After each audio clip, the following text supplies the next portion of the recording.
Okay, so Flagship 1 is on technological innovation and sustainable intensification. Approach that in two broad ways.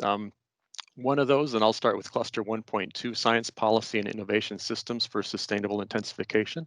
That's co-led by David Spielman and Maiwish Meridia. Looks at innovation systems, R&D seed systems, and so forth, primarily at the national level, but some also subnational and regional scales. And then Cluster 1.1 puts that in a broader context and a larger scale looking forward using foresight modeling approaches. And that's led by myself and Steve Prager.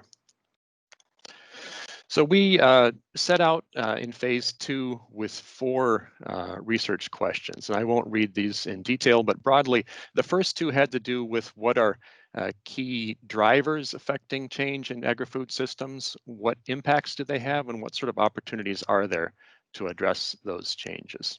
So we look at these long-term changes in population, income, what that means for changes in diets, and then in parallel, what's going on in terms of innovation in technology, land, water, and other natural resource systems, and of course, climate change.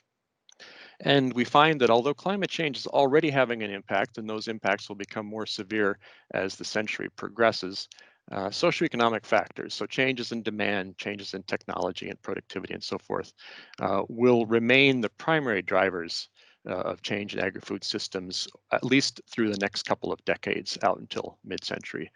And that we have a lot of tools to help address those impacts at different scales.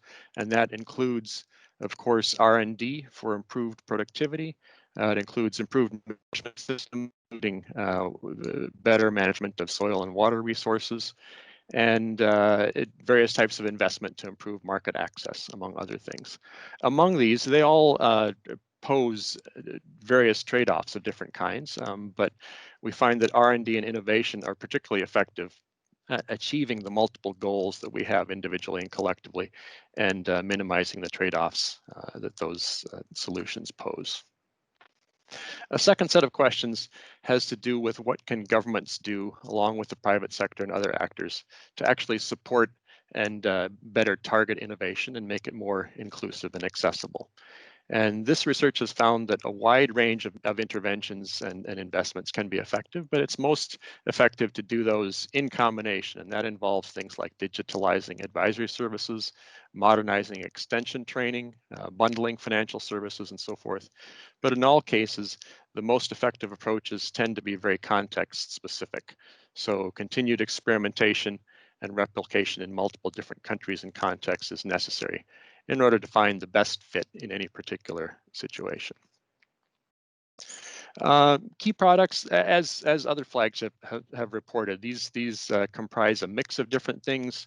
In our case, I'll just summarize them under 3 headings. First of all, there are those that are reports directly to the funders of our research, responding to specific questions that they have, and those include reports for USAID and the World Bank, IFPRI, and so forth.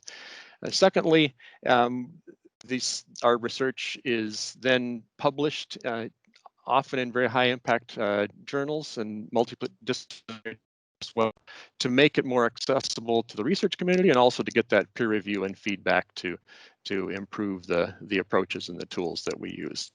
And then thirdly, because communication is important and most of the decision makers that we ultimately are targeting don't read academic journals, we of course also share findings through briefs and blogs and so forth.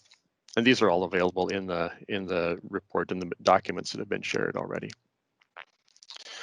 So some key innovations in phase 2, we've grouped them under 3 categories. First of all, there are improved indicators, for example, about policies for enabling seed systems development, and of course, things like the ASTI, Ag Science and Technology Indicators of Public Spending on Agricultural R&D. Secondly, a set of innovations in the approaches that we use and the implementation of those in various analyses. That includes both econometrics as well as simulation modeling in our foresight work. And you can see some examples listed here of various applications at various scales. But thirdly, and I would argue perhaps most importantly, are the community of practices that we've worked to develop in this area, which represent the capacity that continues to be relevant and we hope will be sustained and continue to grow under one CGIAR. And these include the cross-CGIAR Community of Practice on Foresight Modeling, which includes participants from all of the CGIAR centers, and the more recent development of the CGIAR Community of Excellence on seed systems development. And we have websites that are under development for both of those that we hope will become not just places to research findings, but also hubs for discussion and continue conversation about those issues. So some selected outcomes, these include engagement with national governments, for example, informing policy investment on climate change in the Philippines, digital agricultural extension and seed systems in Ethiopia, biosafety systems in many developed countries, foresight into the VISA program, that's varietal improvement and seed systems development in Africa, as well as engaging directly with our donor partners, including USAID, Gates Foundation, and many others, and informing the 1CGIAR transition process as well.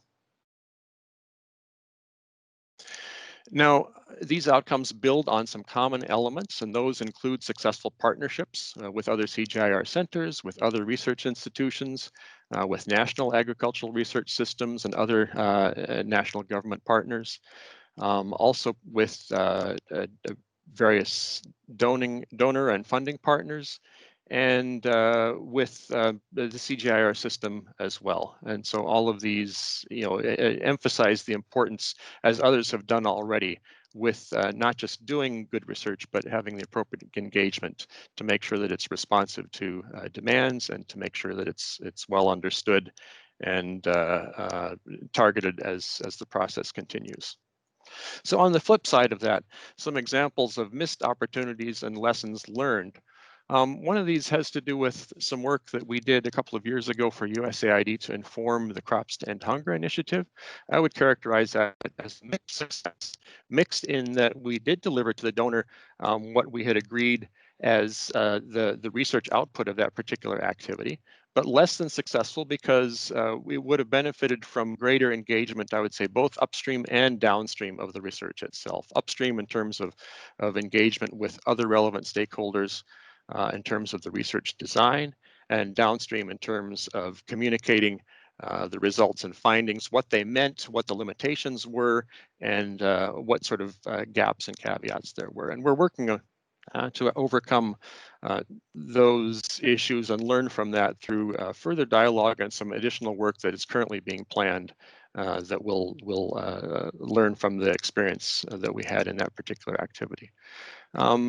Other examples have to do with opportunities to influence design of policies for weather insurance in Bangladesh, or for input and technology subsidy policy in India, or scaling up ICT extension services in Uganda.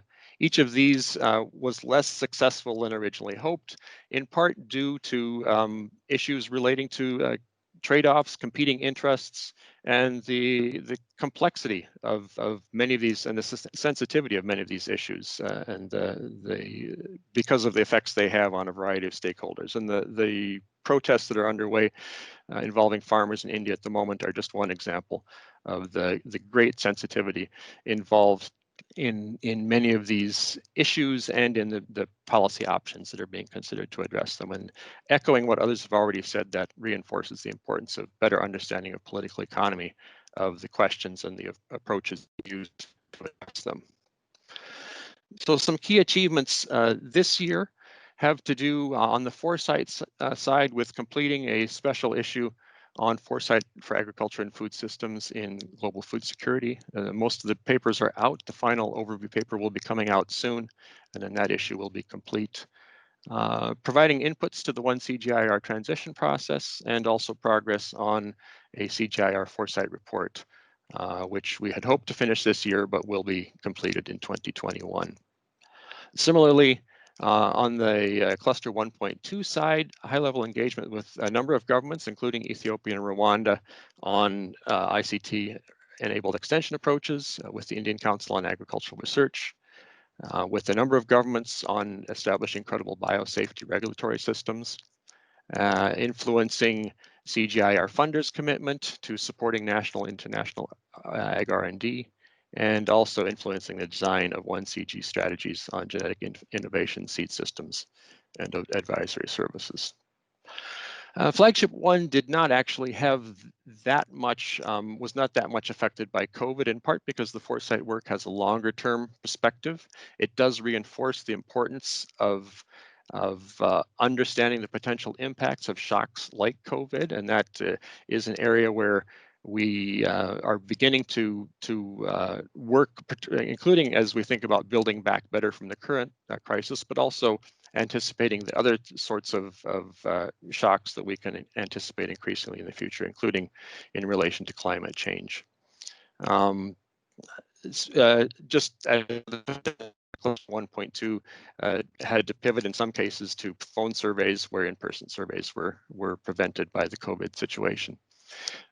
Most of the work on impacts of COVID, you've already heard from some of the other flagships, particularly flagships 2 and 3, have done a tremendous amount of work on impacts of COVID. Again, that was not our primary focus in flagship 1, but there has been some work, including work that Channing and colleagues have done looking at the impacts of COVID-19 policy responses in South Africa, and again, effective particularly because of the close engagement with national partners in that country. Several synthesis products already underway or being planned, including the Foresight report that I've mentioned, and a website and portal on Foresight that I noted earlier as well. We're also planning a brief report on what we see as Foresight gaps and needs that we hope would be useful for the 1CGIAR process. As well as work by David Spielman and others looking at emerging trends in the use of ICTs for ag extension, continuing updates and synthesis publications from the ASTI project, and a CGIAR strategy for seed systems development. So my last 2 slides, some priority research questions for 1CGIAR.